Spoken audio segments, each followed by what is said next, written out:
আসসালামু আলাইকুম প্রিয় দর্শকবৃন্দ, প্রত্যেককে ভয়েস অফ হিউম্যান পেজের পক্ষ থেকে স্বাগতম। আশা করি যে যেখানে যে অবস্থা আছেন সবাই ভালো থাকা এবং সুস্বাস্থ্য দীর্ঘ কামনা করি। আমি আজকে আমার লাইভ শুরু করব বাংলা সাহিত্যের যে আদি নিদর্শন চর্যাপদ। চর্যাপদের বিখ্যাত একটা প্রবাদ বাক্য, সেটা হচ্ছে আপনা মাংস হরিণা বৈরী। এই কথাটা যদি আমরা সোজা ভাষা বলি, সেটা হচ্ছে হরিণ নিজের শত্রু নিজেই। অর্থাৎ হরিণের গায়ের মাংসই তার শত্রু। কথাটা এভাবে বলতে পারি। আবার এভাবে বলা যায়, হরিণের মাংসের সুস্বাদু মাংসের কারণে শিকারী তার পিছে পিছে ছুটে। যদি হরিণের গায়ের মাংস সুস্বাদু না হইতো তাহলে শিকারী তার পিছে পিছে ছুটতো না। অর্থাৎ টোটালি কথাটা এটাই দাঁড়ায়, হরিণ নিজের শত্রু নিজে। এই কথাটা আমি আমাদের বর্তমান যে বাংলাদেশের রাজনৈতিক প্রেক্ষাপট নিয়ে কতটুকু মিলেছে আমি একটু আলোচনা করব। সেটা এই যে আপনা মাংস হরিণা বৈরী, এটা আমাদের বর্তমান বাংলাদেশ যে জাতীয়তাবাদী দলের সাথে কতটুকু মিল সেটা আমি একটু ওই আলোকে ব্যাখ্যা করব, আপনারা আসলে বুঝতে পারবেন। হরিণ যেমন তার মাংসের কারণে সে তার মাংসে তার শত্রু, অর্থাৎ হরিণ নিজেই তার শত্রু। আমাদের বর্তমান বিএনপি যে রাজনীতি আমরা দেখতেছি বাংলাদেশের বিভিন্ন অঞ্চলে, অর্থাৎ বিভিন্ন যে নির্বাচনী এলাকাগুলোতে, সেটা তার প্রমাণ করে। এখন বর্তমানে বিএনপির সবচেয়ে যে অপোনেন্ট, সেটা আমরা মনে করি বাংলাদেশ জামায়াত ইসলাম কিংবা ওই ইসলামী যে সমমনা দলগুলো আছে এরাই। কিন্তু যদি এটা আমরা মনে করি, কিন্তু বাস্তবে সেটা প্রতিফলিত হয় নাই। বাস্তবে এটা ভিন্ন চিত্র দেখা দিচ্ছে।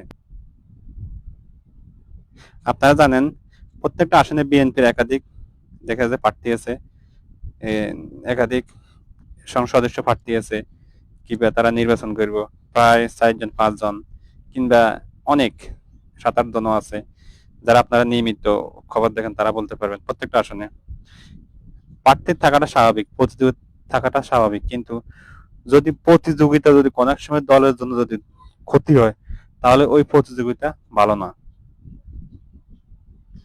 বর্তমান যারা বিএনপি অপোনেন্ট আছে, অপোনেন্ট বিএনপি যতটুকু ক্ষতি সাধন করতেছে কিংবা করছে, তার চাইতে 1,00,000 কোটি গুণ ক্ষতি করছে বিএনপির অন্তঃকোণ দল। প্রত্যেকটা আসনে বিএনপি বিরুদ্ধে বিএনপি যারা কর্মী কিংবা নেতা কর্মী কিংবা যারা সংসদ সদস্য প্রার্থী, একে অপরের বিরুদ্ধে মিডিয়াতে তারা কি, তারা মিডিয়া টাইল করতেছে, তারা মিডিয়াতে বিভিন্ন অপপ্রচার চালাইতেছে, সত্য মিথ্যা সবগুলো মিক্সে তারা চালাইতেছে। এতে করে দেখেন, তারা উভয় বিএনপি, এখানে প্রত্যেকটা আসনে 2 3 4 5 যাই আছে সবাই কিন্তু বিএনপি সাপোর্টার, কিন্তু একে অন্যের বিরুদ্ধে মিডিয়াতে বিভিন্ন ভাবে প্রচার করে, সত্য ভালো মিক্স প্রচার করতেছে। এতে করে আদৌ বিএনপির কতটুকু লাভ হইতেছে, বিএনপি দল হিসেবে কতটুকু লাভ হইতেছে, সেটা আমাদেরকে একটু খুশি দেখতে হবে। এই যে বিএনপি এভাবে একে অপর বিরুদ্ধে বিভিন্ন ভাবে অন্তঃকন্দলে জড়ায় তারা অপপ্রচার করতেছে, এতে কি বিএনপি লাভবান হইতেছে নাকি লস হইতেছে? যে কাজটা করার কথা ছিল যারা বিএনপির অপোনেন্ট পার্টি, তারা বিএনপির বিরুদ্ধে কাজগুলো করবে, কিন্তু এখন দেখা গেছে যে অপোনেন্ট পার্টির কাজগুলা তারা নিজেরা নিজেদের বিরুদ্ধে করতেছে। এতে করে day by day, day after day বিএনপির প্রতি মানুষ আসলে একটা অতিষ্ঠ হইতেছে। যারা 5ই আগস্টের চিত্র, যদি আমি আপনারা নিরপেক্ষ হিসেবে কথা বলেন তাহলে এক হিসাব, যদি দলীয় পক্ষ নিয়ে কথা বলেন তাহলে আর এক হিসাব। আমি যতটুকু বুঝি 5ই আগস্টের আগের চিত্র বিএনপির, কিন্তু 5ই আগস্টের আজকের দিনের যে চিত্রটা সেটা সম্পূর্ণ ডে বাই ডে চেঞ্জ হইতেছে। সেটা তার সবচেয়ে বড় কারণ হচ্ছে বিএনপির দলীয় কোন্দলের কারণে। এখন তো এখন তো বর্তমানে বিএনপি সরকারে নাই, তাহলে কেন তাদের ডে বাই ডে তাদের জনপ্রিয়তা তারা কমবে? কি কারণে কমবে, কি কারণে হ্রাস পাবে? এখন তো তারা ক্ষমতা নাই। কারণ হচ্ছে তাদের যে বেপরোয়া কিছু কর্মী আছে, বেপরোয়া কিছু নেতা আছে, এদের কথাবার্তা এবং এদের আচার আচরণ এত বেপরোয়া হয়ে গেছে, এতে করে বিএনপি দল হিসেবে ক্ষতিগ্রস্ত হইতেছে। আর বিশেষ করে সবচাইতে বেশি ক্ষতিগ্রস্ত হয়েছে তাদের অন্তঃকন্দলে। তাদের অন্তঃকন্দলে এখন পর্যন্ত বাংলাদেশে 160 থেকে 70 জন লোক মারা গেছে। সেটা কারা মারছে? দলীয় লোককে মারছে। সেটা তো অন্য পার্টি কিংবা দেশের মানুষ এটাকে ভালো দৃষ্টি দেখবে না। কারণ তারা অন্য যে পার্টি, আবার দেশে যারা জনগণ, তারা চিন্তা করে এখানে তো ডিসিপ্লিন নেই, এরা এরা নিজেরা নিজেদেরকে মানে কি মেরে ফেলে, নিজেরা নিজেরা সবসময় কি মারামারি কিংবা জর্গা কিংবা বিভিন্ন ভাবে তারা এক অপরের বিরুদ্ধে লিপ্ত থাকে বিভিন্ন ষড়যন্ত্র নিয়ে। এতে করে এদের থেকে তো মানুষ কখনো কখনো যে একটা সুশৃঙ্খল যে একটা পরিবেশ পরবর্তীতে এরা মানুষকে দিবে কিংবা এরা সরকার গঠন করে মানুষকে দিবে, সেটা তো আশা অসম্ভব। তো অর্থাৎ এখনকার বর্তমান প্রেক্ষাপটে আসলে ওই যে হরিণ যে তার গায়ের সুস্বাদু মাংসের কারণে তাকে জীবন দিতে হয়, কিবা এর সুস্বাদু মাংস তার শত্রু, বিএনপির ক্ষেত্রে সেম হয়ে গেছে।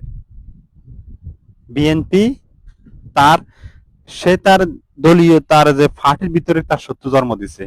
অন্য পার্টি এতটা তার শত্রু না, এতটা শত্রু হইলে এতটা সে সুযোগ সুবিধা করতে পারে না যতটা তার নিজের দল, নিজের কর্মীরা, নিজের নেতা কর্মীরা যে ক্ষতি বিএনপির করতেছে।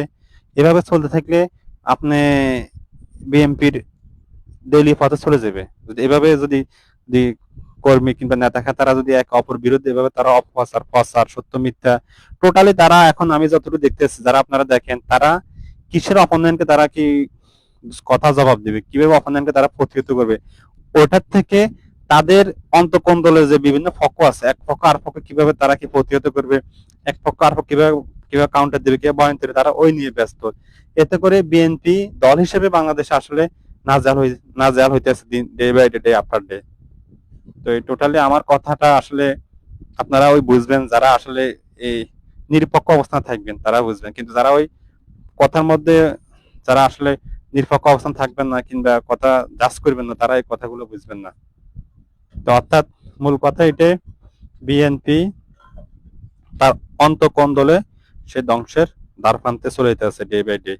এটা হচ্ছে আমার মূল কথা। আর সেটা আপনারা আপনারা প্রত্যেকের আসনে, নির্বাচনী আসনে দেখলে কিংবা ওইগুলা আপনারা যদি অবজার্ভ করেন তাহলে বুঝতে পারবেন কথাটা আসলে কতটুকু সত্যি। তো সবাই ভালো থাকবেন, সবাই ভালো থাকা কামনা করি। আসসালামু আলাইকুম।